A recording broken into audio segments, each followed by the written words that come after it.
Hello everyone, welcome back to my channel. So today I'm working on Botanical Beauties. I have my tulips painted. They are in position and ready for some thread painting. So that's my plan today. I don't know, I just glanced at this as I walked into the room and I thought it is just coming alive. I'm really happy with it. And we're halfway through. We've got our pansies, the cherry blossoms, the lily. That corner there is completely empty, waiting for the next 3 flowers. Opposite corner we've got tulips, rose and poppy. And this corner has, so we're just over halfway, fuchsia. And we've got 2 more there. So, gosh, there hasn't the year flown. So I'm really rapt that I decided to do different coloured tulips instead of just red. I think it's really complemented the original embroidery that was on this cloth. So I'm just going to pop my hoop on because this fabric's so loosely woven and very sloppy feel about it. I just need the hoop to stabilise it. If you're wondering why she's suddenly using a hoop when you often don't see me use a hoop. There's no, what's going on? There's no extra layers of fabric. Usually there's layers under all of these embroideries that I do, this slow stitching. But this hasn't, it's just old-fashioned, straight onto a piece of linen. It's probably Irish linen. That seems to be what's printed on most doilies that you pick up that are not finished or never been started or even completed, that you often see Irish linen printed somewhere. Okay, now have I got it straight? Yeah, see, that's why it was being a bit of a odd bod when I was trying to get that hoop on. It felt like there was a bit of friction there. Yep, I got it. So get that nice and taut. You certainly need the hoop, especially if you're doing weaving.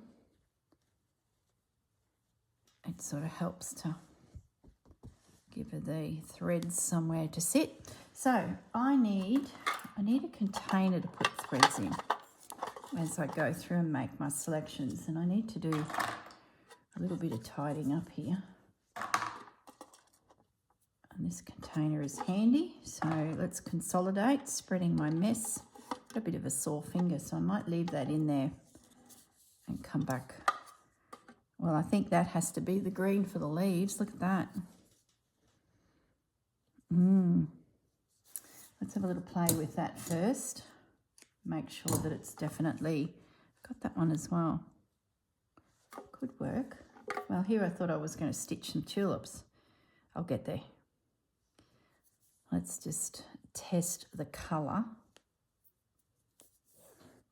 I'm thinking long stitches. And I might start further up on this leaf.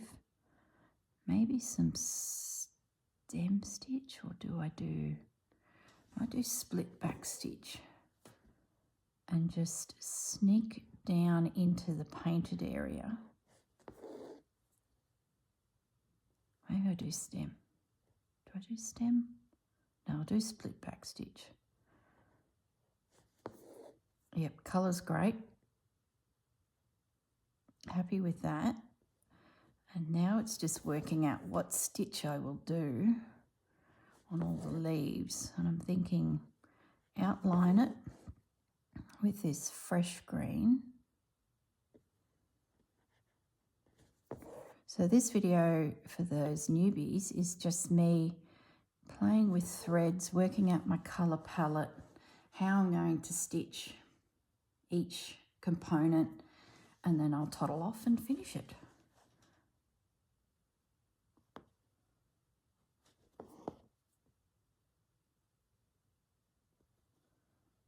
I'm going to drift right down into that corner. Yeah, I like that. I like that long, elongated stripe of green, and then what we might do is finish off down here and I might grab a bit of that darker green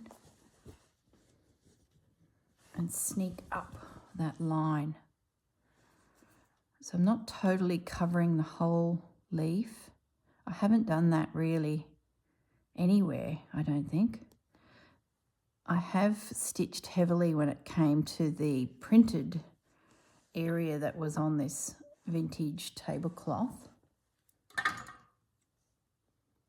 But there's not a lot of paint in that zone, so I've really gone thick with the stitching. But where it's been my addings, my drawings, my scribbles, I've sort of had to back the stitching away a little bit because there's paint in there, there's colour, so my stitch has been a highlight. I did put some beads around the place, but not a lot, because once again, less is more with this, instead of being so dense with the highlight. If looking at those tulips, I'm thinking if I do beads, and they'll be down at the base here. That's where I think all my stitching's going to come from, but I've got to be a bit careful because I don't want to lose the ink. I did think maybe I could stitch the tops of them all and leave the bottom, but I think I would lose the, oh goodness, it's just unthreaded. I'm using a chenille needle, which is so not the right needle, but it's quick to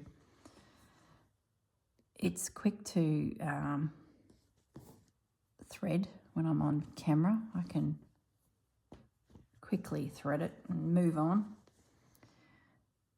But I should be really using a milliner's needle. So I've just followed that line in again.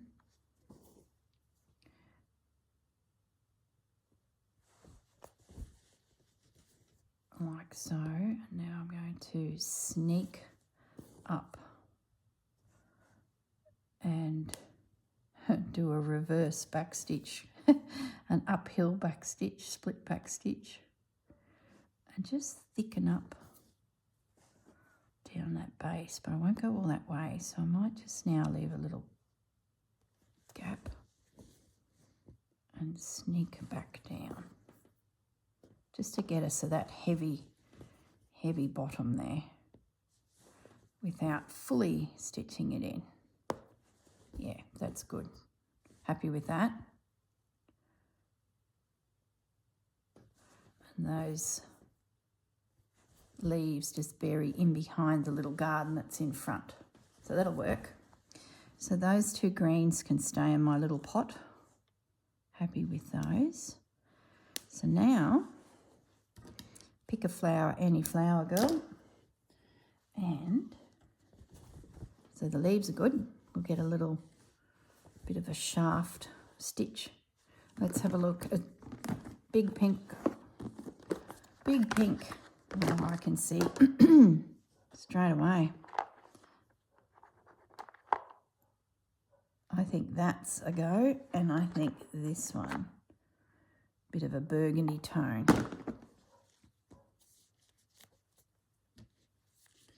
And once again, I think I'll apply the same. I might change my needle because that was like falling out ever so easily. So this really, not neon, but very close, is a Wonderfill, I think. Yep. And so is that guy. I remember buying these Wonderfills. It was just after COVID. And I bought a bit of a colour palette of a bit of everything and some variegated. And then I sat there and wound them onto these so that they could be in my kit. Now, how am I going to do this? I don't think we want big stitches because they're only little. So I think once again, I'll do the split back stitch. area. This is a light tone, so I might just stay away from down at the bottom there and just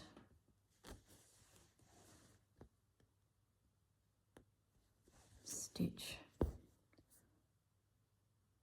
where the light would be, the lighter area would be, and just sort of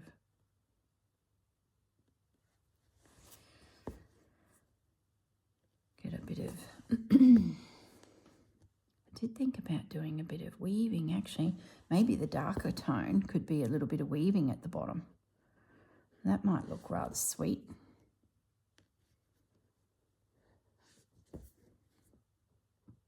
And I'm thinking by having it tilted slightly, my stitches here, I'm following that curve of that little petal.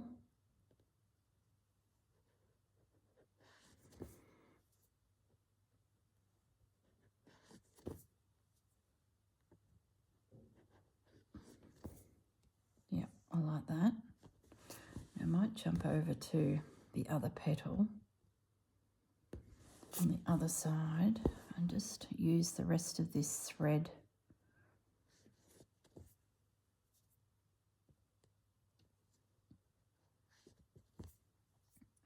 just doing long and short stitch here. It's not technically split back stitch, but I am nestling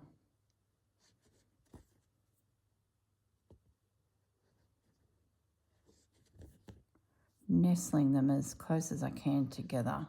And if they do split each other in the process, that's fine by me.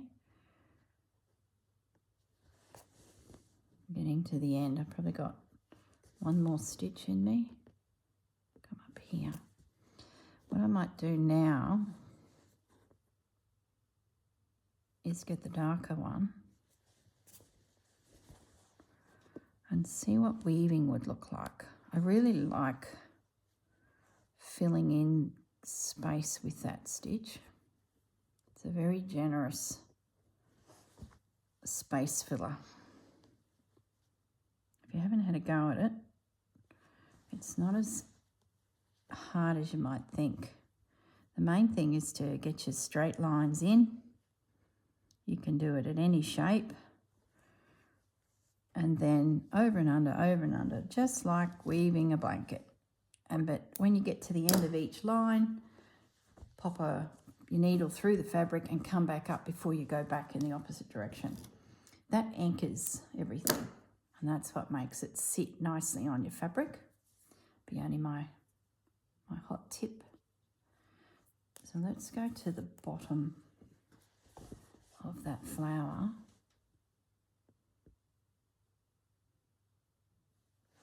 Can always come back with that pink to sneak in.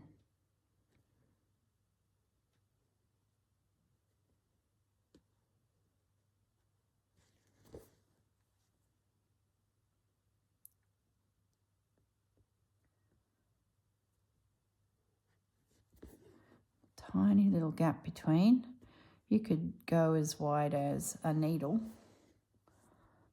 width in between.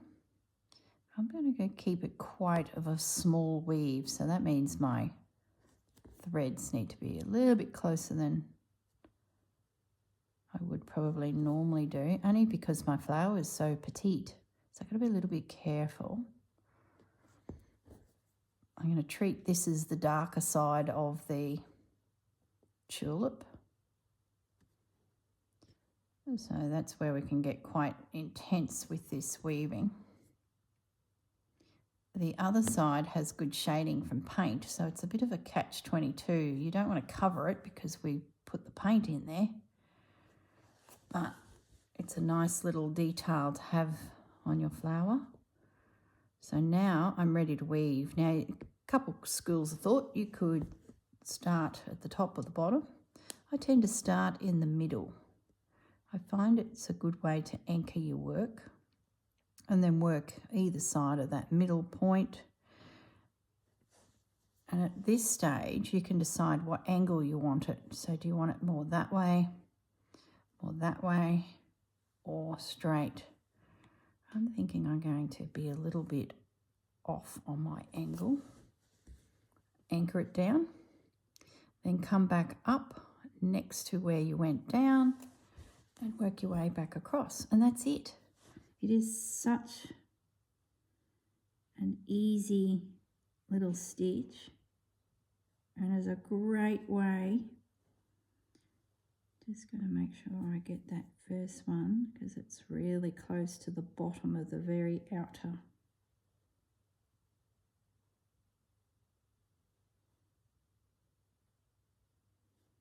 I've actually stopped saying, this is the weaving police out there, I've stopped saying weft and warp when I was a kid, and learnt, you know, a little bit of everything when you're in home economics. You were taught that there's a weft thread, and the little jingle was weft to white. So I'm working on the weft thread, and then the warp thread come down from the top. And I was saying every time I did this stitch, I'd say it. And because of my accent, because I'm Australian, the number of people that would not reprimand me, well, there was a couple that were probably a little bit too straight in their comment on my pronunciation. Like, I'm flat out saying mathematics, due to my country lispy drawl, and weft and warp thread were definitely in the category of my wubbies. So I've stopped saying it because I'm like, yes, I know, I've got an odd way of saying my wubbies, my wascabby wabbits. So yeah, you've probably noticed I haven't been as technical with my speech with this particular stitch because I'm sick of the comments. It's like, gosh, guys, you don't realise that I live in Australia and we've got, at times, influences from other nationality. Oh, goodness me. See, I had German grandparents, and when I was in primary school, Mum was telling me that the teachers would often comment that the pronunciation of some of my letters and words was not satisfactory, and was there someone who was German at home that may be affecting Corrine's language skills because of the way that they put their speech patterns onto English. And there was, not living in our home, but I had grandparents around me who were German speaking, English speaking, so their English had a bit of a German twang to it, if that's the right way to describe it. So here I am, a little girl, learning to speak, and I had this little German twang popping up in my language, and my grade 1 teacher in particular, she was very concerned when I got to the first class of my primary education that there was this influence coming through, and I really noticed it in my W's. And then you have different ways that words are said due to where you live. I noticed that definitely in Australia. So my mates that are rural have definitely a different sound to the ones that were in Brisbane. And then I've got mates that have got Scottish backgrounds, never lived there, but have picked up a tone in their English. So Australia's a little bit like that. I'm sure other countries. Now I've just got to work out where my weft and my over and unders are going. I think that's it's easier when you use a different colour. That's over, that's under, that's over. So that means I've got to go over. I've got to do the opposite. There we go. Now we're cooking. So I think these little tulips at the bottom will have a little feature of some weaving. And then once that's in place, I can come back with the this stitch and then just stitch down into there. I think that's the plan. I'll just get probably one more line of weaving in and then I'm going to run out of thread. Even then I'm probably being a little bit miserly, but don't have to go far. And I think the tulip is set. Now what I might do is jump up and grab my beads and we'll have a quick little look at some beads and see if there's some hot pink little beads just to build up. Oops, oops, oops, oops. I'm all thumbs today.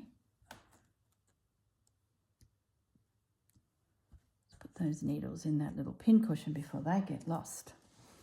So that stitching will come down into there. Now let's have a look at beads. Got some great primary colours in that little pack. A good start.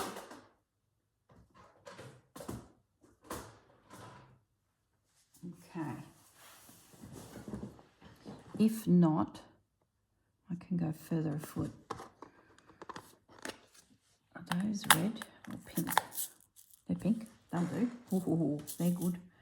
Needle and thread. I just don't want them to overpower it either, so this may be a good plan, but may not work. Let's have a little play. Okay, let's anchor. I'm just using sewing machine cotton. Let's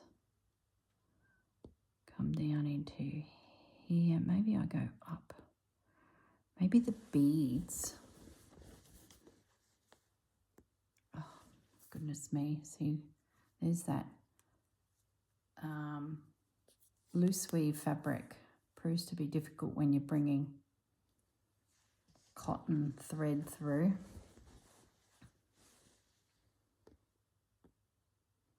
So I need to make sure I do a couple little anchoring stitches just so that, and I really should go find a hot pink cotton to stitch it, but I'm not.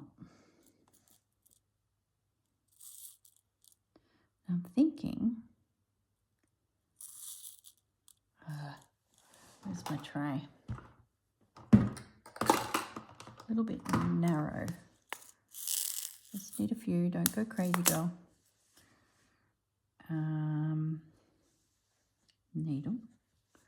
So what I'm thinking is we do a little line of them. I'll try 3, see what that looks like. I don't want it too lineal. Oh, you are not. Oh my goodness, guys, what a professional setup this is. And then I lost a bead. All right. Snip him out. We need Reg. Where are you, Reg? Come on. Come on, son. There he is.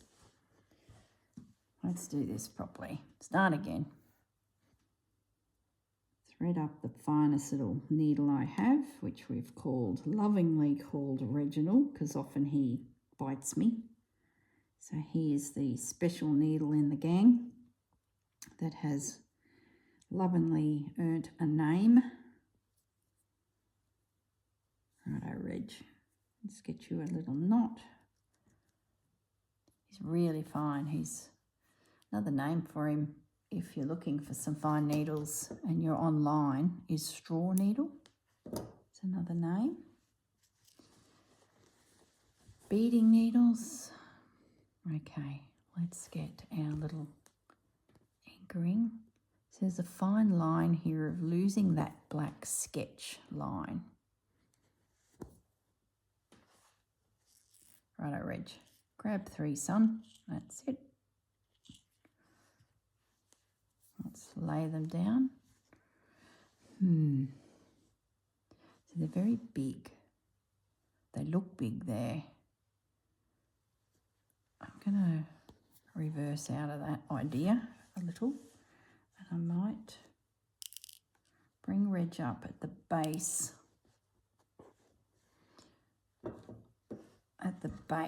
And maybe put them there. They're big beads really, but they're not. But on that little flower, they look very overpowering, very lineal. So I just don't know. Let's try one more idea. We go down to the base where it is thick and heavy. We pop Reg in again with a little stitch or two, so he's nice and anchored. We pick up one bead this time and we just pop him in. Yeah, that's what I've got to do. No lineal lines, just a sprinkling of a couple there. Don't go overboard, girl. I'd still aim to do 3, but in a cluster. Just a hint. If this flower's bigger, I'd look at doing some beads around the top edge of all of those, but they're too dainty, and these beads are too bumpy, lumpy. There we go.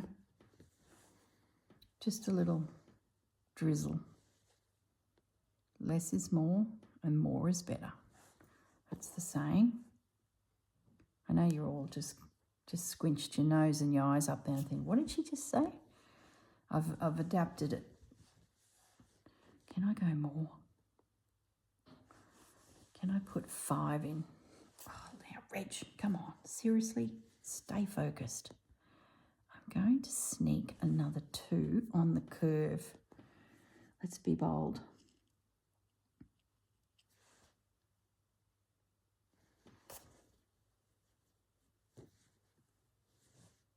Yeah, if I follow that line, I feel like I've just balanced the weaving actually. Yeah. So that's the trick. Stay solid deep and then come out. That'll do. Oh, I so would want to do more, but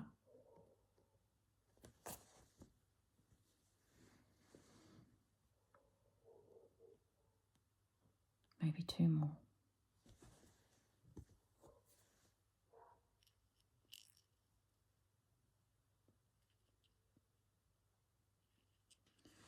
Then I might pick up the that pink again and stitch down into it a bit sketchy like just strokes. It's going out here with that extra bead. I feel like it's not too bad. I think it's because the weaving is a nice little block that I can pull it off. I feel like I could get another bead. Get a bit pointy.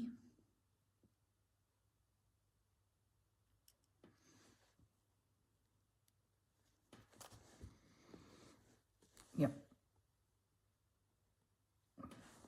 Happy with that. So there you go. More is more.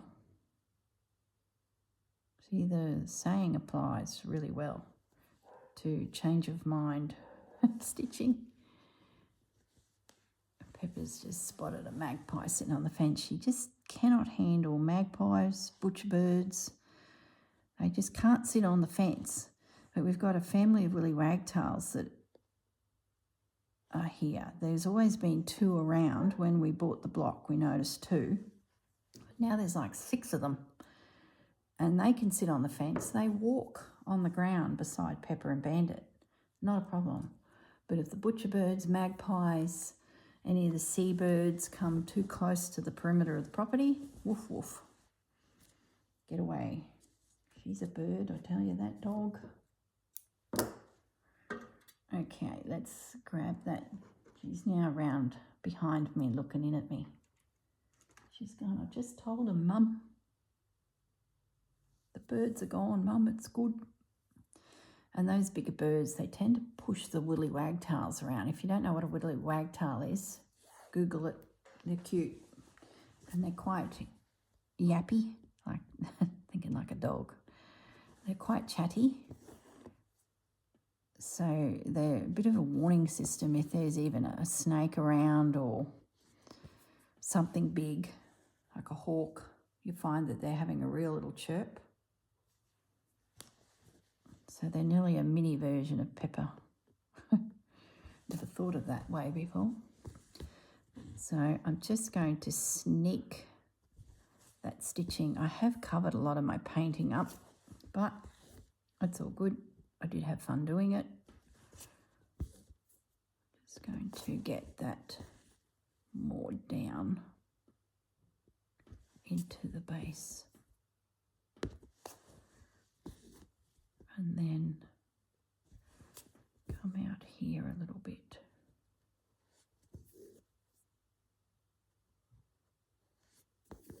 Like so. Just with a couple extra stitches.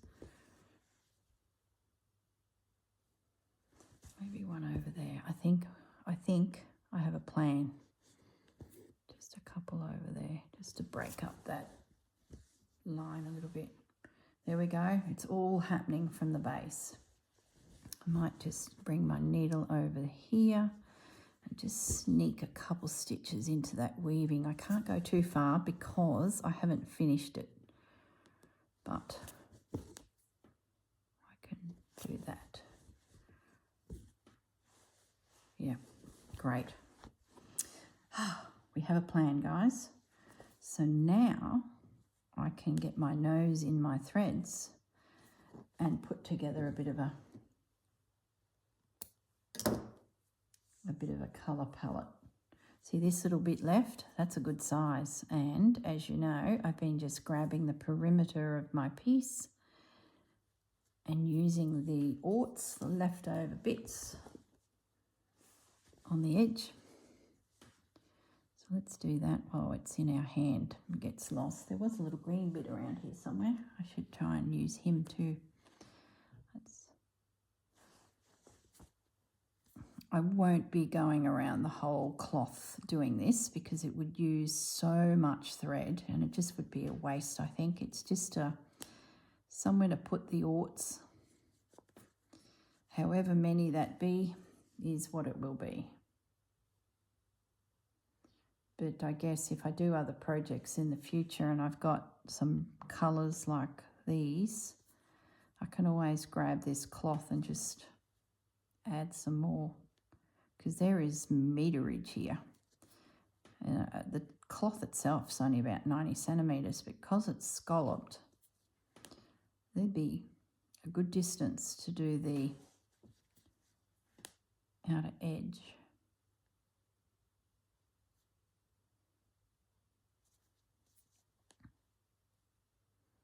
So this video, of course I'm filming ahead. Let me just have a look at my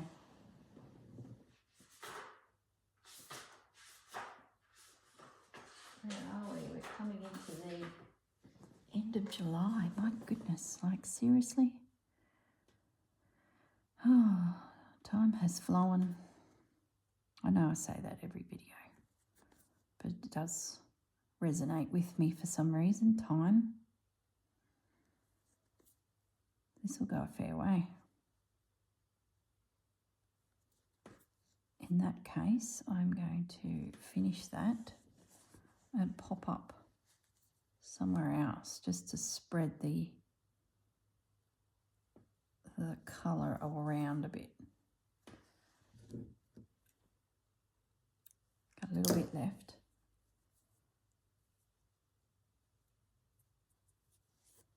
So I might just pop over to here.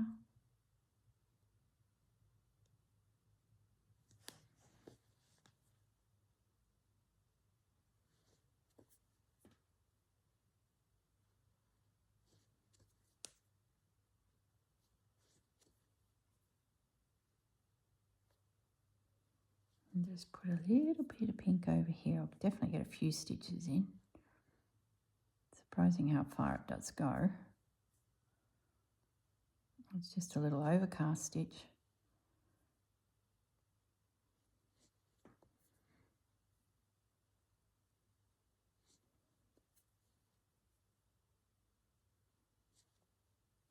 Oops.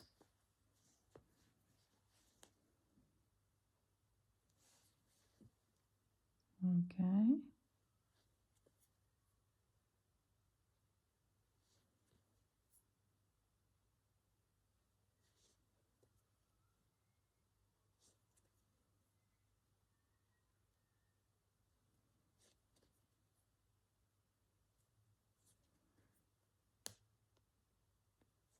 Concentrating. It's getting down to the last little skerrick. There we go.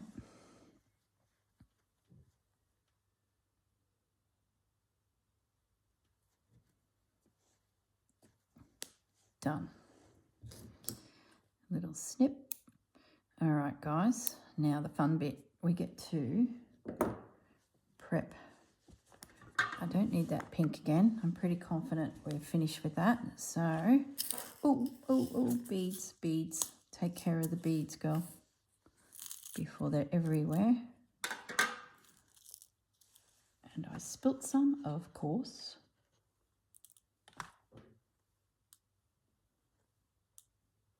Okay, 3 more. Let's grab them, get them in here. These woolen ironing mats are brilliant for protecting yourself from losing beads. All right, so we'll leave that in there. That's a go. Now, let's have a look. The red, definite. The yellow, definite. The pink, 1, 2, 3. I think it'll be that one. Gee, you wouldn't want many beads. He's only little. I think it'll be that one. We might move to picking his threads. And that might help me. So we want a fresh pink, don't we?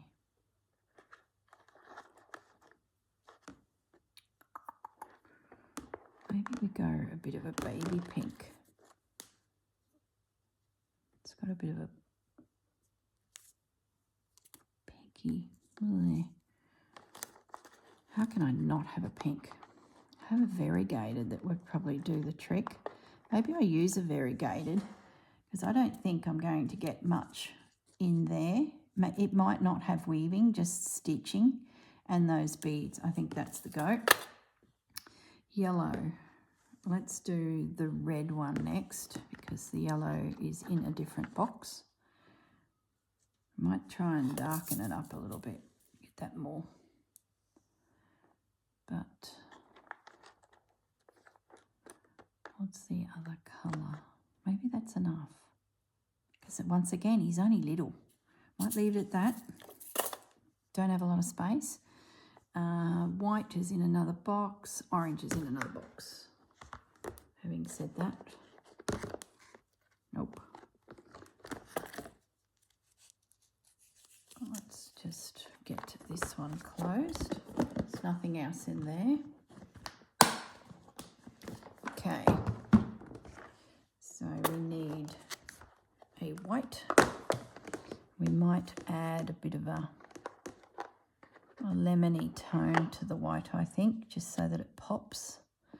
And then I can use a pearly bead. There is a white bead, but it's a bit too white. I'd have to pick a really white. I like a warmer tone. So that's the white tulip. Now stitching into him, we could go something like, look. Just need something slightly different. It's a bit dirty. Maybe.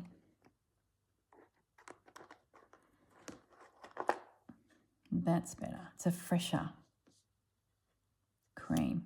Yeah, that works. So that's the cream. Orange. Ugh, it's always tricky, orange, because I don't have a lot. I think I've used him before. That's bold. I think it might be this guy. Where's the beads? There's 2 oranges. Grab them out. Oh, that's a good match. And that's good. Yeah, I think I'm going to go softer. So that's that one. Okay.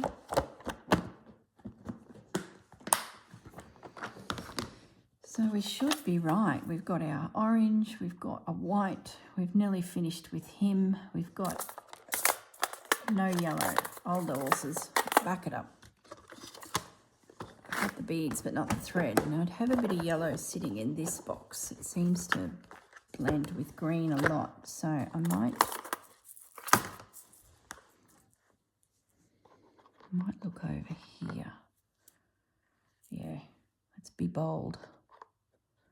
And then maybe I can bring in a bit of a dirty gold or a fresh. That's too similar. I might need that depth of colour. We'll see. All right. Well, there's that one as well. It's a different. Nope. Nope. Nope. Okay, guys. There's my little kit. Where's my needle and thread? Can't forget that. Throw in some scissors and the girl is ready to go. Okay, I'm going to toddle off. I don't know how long I've been fiddling around here. Oh, 40 minutes. I'm going to say goodbye and finish stitching my tulips. Okay, I'll see you in the next video. Bye.